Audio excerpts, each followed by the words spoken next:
নারায়ণগঞ্জের সাইনবোর্ড বাস স্ট্যান্ডে foot over bridge চালু হওয়ার পর থেকেই ব্রিজের উপর বসতে শুরু করেছে অবৈধ দোকানপাট।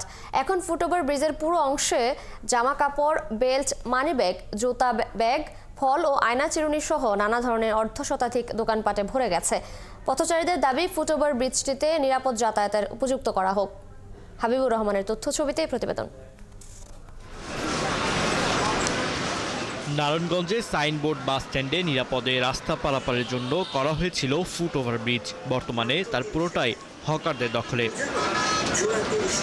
এলাকাবাসীর অভিযোগ, ফুটওভার ব্রিজ মানুষের নিরাপদ যাতায়াতের জন্য দেয়া হলেও এটা ব্যবহার হচ্ছে বাণিজ্যিক কাজে। আবার ব্রিজের উপরে হকার থাকায় ক্রেতা থাকে সব সময়, ফলে অনেক মানুষের ভিড়ে চলাচলে কষ্ট হয়। ওনাদের যে রাস্তায় তো বসার রাইট নেই, এটা একটা ওয়ে, চলার জন্য একটা রাস্তা।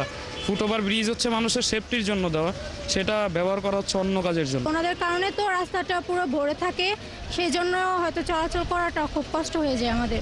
যখন ক্রেতারা কোনো কিছু কিনে বা কিছু বিক্রি করে, তারা তো এই কারণে এখানে ভিড় হয়ে যায়, তো এই জন্য আমাদের যেতে অনেক সমস্যা হয়। এখন মানুষ যদি দেখে যে আপনি ওই পার থেকে এই পার আসতে আমার 15 মিনিট সময় লাগবে, তখন সে কি করবে, নিচ দিয়ে হাইটা বাস আসবে কি না আসবে সেটা দেখবে না, সে কি করবে, রাস্তা দিয়ে হাইটা চলে আসতে চাইবে। এই যে মানুষ হাঁটতে পারে না, এত ভোগান্তি সৃষ্টি করে, তো এইটার জন্য আমরা একটা সুষ্ঠু সমাধান চাই। ট্রাফিক ইন্সপেক্টর বলছেন, হকার উচ্ছেদের জন্য সকাল সন্ধ্যা তাদের কার্যক্রম চলছে। বিভিন্ন মালামাল জব্দ করা শুরু করছি। তারা যখন এখানে আসবেন, আমরা মুসলেখা সাপেক্ষে তাদেরকে ওই মালামালগুলো হস্তান্তর করব। অন্যথায় পরবর্তীতে তাদের বিরুদ্ধে আরও কঠোর আইনের ব্যবস্থা গ্রহণ করা হবে। আর জেলা প্রশাসক মোহাম্মদ জাহিদুল ইসলাম জানান, দ্রুতই মোবাইল কোর্ট পরিচালনা করা হবে। জানতে পারলাম যে ফুটওভার ব্রিজের উপরে মাছের দোকান, বিভিন্ন ধরনের দৈনন্দিন যে গুডসগুলো আছে সেগুলো বিক্রি করছে। এগুলো আমরা অবশ্যই আমাদের মোবাইল কোর্টের মাধ্যমে এগুলো ব্যবস্থা নেব। সাধারণ জনগণের প্রত্যাশা, দ্রুতই ফুটওভার ব্রিজ হকার মুক্ত করে নির্বিঘ্নে চলাচলের পরিবেশ তৈরি করবে প্রশাসন। ফারদিন নীরব, ৭১। দর্শক, এ বিষয়ে বিস্তারিত জানাতে নারায়ণগঞ্জ থেকে যুক্ত হচ্ছেন সহকর্মী হাবিবুর রহমান। হাবিবুর, ব্রিজের উপর থেকে অবৈধ দোকানপাট সরাতে কি ধরনের উদ্যোগ রয়েছে প্রশাসনের, জানাবেন।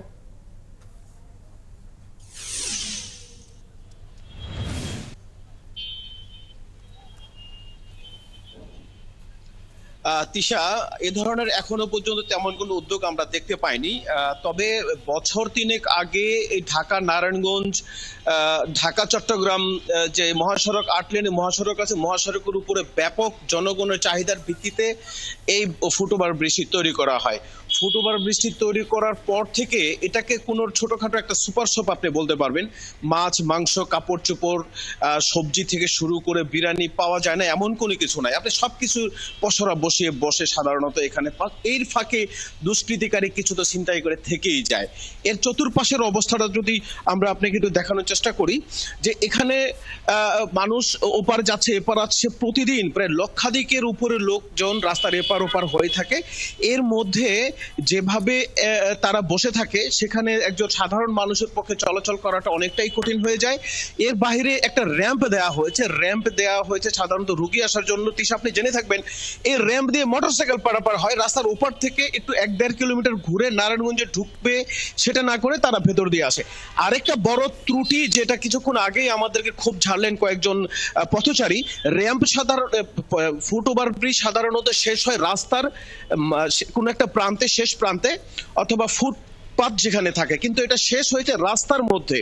শেষ হওয়ার পরে 20 ফিট একটা রাস্তা পের হতে হয়, তারপরে 15 ফিট একটা ডিভাইডার পার হতে হয়, তারপরে আরেকটা 20 ফিট রাস্তা পার হয়ে যাত্রী সাধারণকে ফুটপাতে উঠতে হয়। এই যে একটা বিড়ম্বনা, এই যে একটা ঝুঁকি রয়ে গেল ফুট ওভারব্রিজ করার পরেও, এটা নিয়ে আসলে ক্ষোভ ঝেড়েছেন কিছুক্ষণ আগে কিছু স্কুল ছাত্রী আমাদেরকে বলেছেন, রুগী কয়েকজন আমাদেরকে জানিয়েছে যে তাদেরকে এভাবে যাতায়াত করাটা কতটুকু ঝুঁকিপূর্ণ। এটা 3 কোটি টাকা প্রায় ব্যয়ে এই ফুট ওভারব্রিজটি করা হয়েছিল, কিন্তু আদতে সুবিধা পাচ্ছে খুবই কম সংখ্যক মানুষ। কারণটা হচ্ছে, একে তো এটা দখল বাণিজ্যের মধ্যে চলে গেছে। নাম প্রকাশ না করার শর্তে কয়েকজন ব্যবসায়ী আমাদেরকে জানিয়েছেন যে আসলে তাদেরকে একটা কিছু পরিমাণ টাকার বিনিময়ে এখানে তাদেরকে বসতে হয়, বসার পরে তারা মূলত এখানে ব্যবসা করতে পারে। তার বাইরে তারা যখন সাধারণ মানুষ যখন চলাচল করে, বিশেষ করে আরেকটু পর 11টার পর থেকে রাতের 11টা পর্যন্ত যে একটা অবস্থা হয় তিশা, এটাকে কোনোভাবেই ফুটওভার ব্রিজ বলা যায় না। এটা একটা আপনি বাজার বলতে পারেন। এখানে আপনার কিন্তু প্রয়োজনীয় সবকিছু পেয়ে যাবেন। তো এমনই একটা অবস্থায় জেলা প্রশাসক আমাদেরকে জানিয়েছেন তারা মোবাইল কোড করবেন। তো আমরাও আশা করতেছি তারা হয়তো খুব শীঘ্রই এ ব্যাপারে ব্যবস্থা নেবেন। কিন্তু এটা হাইওয়ে পুলিশের আওতায় গাজীপুর রিজিয়নে। তো এখানকার যিনি আছেন দায়িত্বরত পুলিশ কর্মকর্তা, তিনিও আমাদেরকে বলেছেন যে তারা আসলে উচ্ছেদ অভিযান করে, কিন্তু করার পরপরই তারা বসে যায়। আসলে এটা তারা স্থায়ী কোনো সমাধান করতে পারছে না, তবে তারা তাদের অভিযান অব্যাহত রাখবে এমনটা আমাদেরকে জানিয়েছেন। তো আমরা আশা করি এটা খুব দ্রুতই সমাধান হবে তিশা। তো পরবর্তীতে এই ব্যাপারে কোনো আপডেট থাকলে আমরা আপনাদেরকে জানিয়ে দেব তিশা। এখন পর্যন্ত এই ছিল আমার কাছে। হাবিবুর, ধন্যবাদ আপনাকে। দর্শক, নারায়ণগঞ্জে ব্রিজের উপর অবৈধ দোকানপাট স্থাপন নিয়ে যারা ছিলেন আমাদের সহকর্মী হাবিবুর রহমান।